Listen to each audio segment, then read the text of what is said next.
Yu-Gi-Oh! Mint.com is now TradingCardMint.com. Please check out their selection of over 20,000 cards with prices cheaper than TCG Player. Alright, to the one Luard player out there always asking about the deck, I have a deck profile for you, and it's going to involve the new broken Fadla. Like, this card is so, this card is so good. So guys, before we dig into this deck profile, I do want to say a couple things. First up, check out our friends at TradingCardMint.com down below in the description. Come on, you guys know what's down there.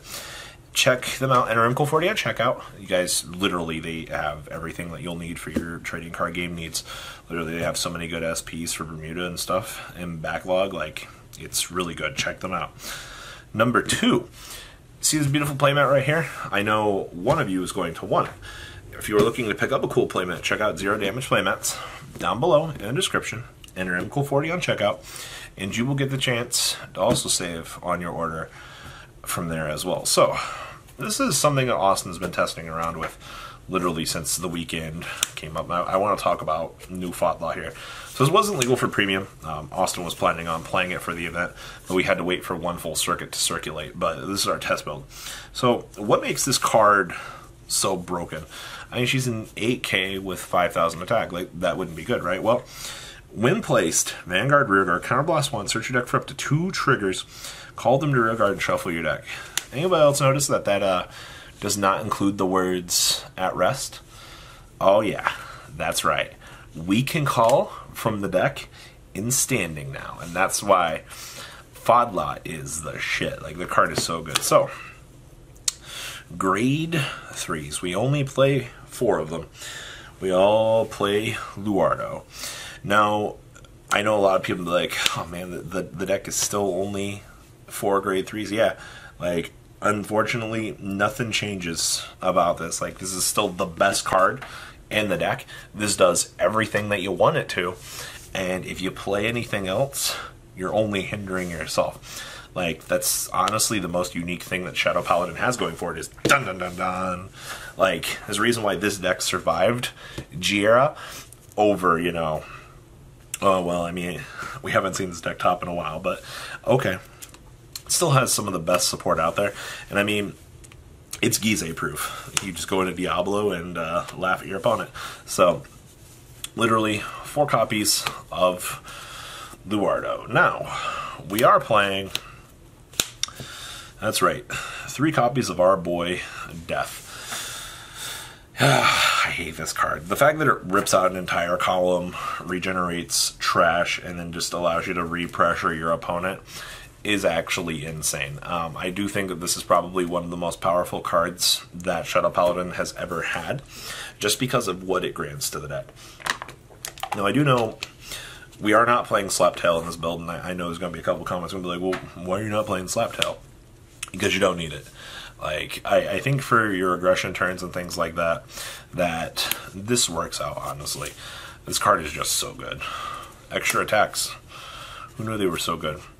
Now, we're playing 4 copies of Maka, and I know somebody's going to be like, well, why are you playing Maka? Literally, Counterblast 1, call grade 1 or less from your hand, draw a card, and this guy's going to get 5k. This is 10k base, which is pretty important. We're also using this to turbo through the deck and get an additional draw. There's not really much of a reason not to play this, because this deck does have a lot of countercharging, and it doesn't really conflict with issues whatsoever. Also, setting up columns, pretty important with something that Maka actually grants to the deck. So, there's that. Now, our last grade 2, 3 copies of Fadla. Literally, the thing that makes this card so good in this deck is you can call Cursed Eye Raven. You can call Belial Owl. And the thing that you're going to do with those cards, well, especially in Cursed Eye Raven's case, it comes out at stand, right? So you can rest, you can trigger your ability. This card will also make your Aura Geyser, your Aura Geyser engine will be alive. Literally just tongue twisted myself there so ridiculously. But this card is so much value because of what it grants to Shadow. Like, holy actual crap. Like, this is actually nuts. This card really was premium support in a nutshell. And it's just like, in standard, this card just fails in comparison. Like, hey, you get to call 2 units, but they have to be triggered. So we got a premium for where we can abuse that. Now we do play 4 copies of Blaster Javelin. This is literally the exact same thing as Maka. The only thing we're using this for is another turbo to draw additional cards in the deck. Also, having upgraded grade 1s that aren't terrible, that do allow you to draw extra cards, is really, really good. I almost think that this is disgusting for how much value that you actually get off of this trash. So, so good. Thanks, Shadow Paladin. Alright, so we do have our countercharging engine. A good old Karen. Always forget. Yeah, she's Soul Blast 1, Countercharge 1, and she's going to get 3k. And it has to be when this card's placed from an ability. So, hi, Blaster Javelin. Haha. Like, oh, that's not how that works. Call this off Maka, get your free countercharge. You got a free draw for Soul Blast 1. Literally, like, we did it. Yay. Alright, this is your beat stick of the deck. I think a lot of people kind of take this for granted, almost, with what this does, because these do get super fat, literally. 14k, call another one behind it, enjoy your 14k, like, supercharged numbers are really good, especially when you're going into the Dragabyss turn. Like, you do get a lot of value off of that. We do play 4 copies of Esros as well. I still think that this is the best perfect card that this deck has. Actually, I think this is the best one that any archetype actually really has for what Shadows we're doing. Arca is really good, but like, just what this card does in Shadow is so ridiculous. And then we play 1 copy of the Soul Blast Ritual X draw card. And then we do play 1 copy of Ye Old Nightmare Painter. Literally just put a grade 1 or less card from our drop zone into the soul and turn this into a 10k. So there is that. Now, this is where things get interesting. We play 2 copies of the starter. This was kind of something that we started noticing in deck trends as of late. People were testing out 2 starters. I know a lot of people have different opinions about this, but like, this has worked out so far in testing for him when he played on the side at Team League. So there's that. Alright, we do play 4 copies of Cursed Eye Raven, because why would you not play a stand trigger in your deck where you want to trigger death? We have 4 copies of the new critical triggers, 4 copies of Belial out, because we can now turbo to these so much easier.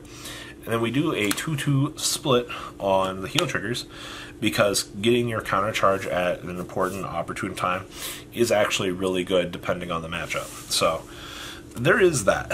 So Fodla really goes to show that the deck has improved its lifespan now, in 1 premium support card after another. Like, actually very beautiful for what she does. Now, we need to go talk about the G-Zone here.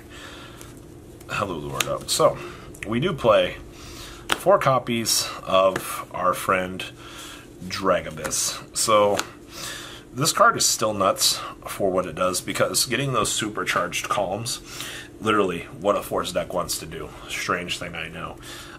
Getting those supercharged columns and being able to smash is so insane. Like, I hate this card, but the GB3 is so good. Now, this is what actually makes this deck a little better. So this has a really unique skill.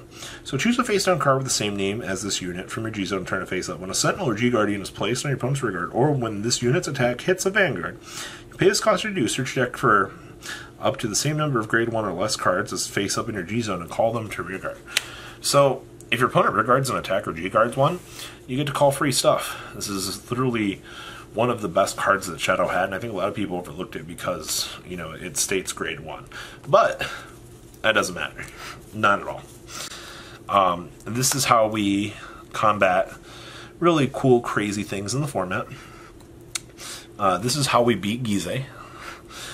This is also how we beat really crazy matchups.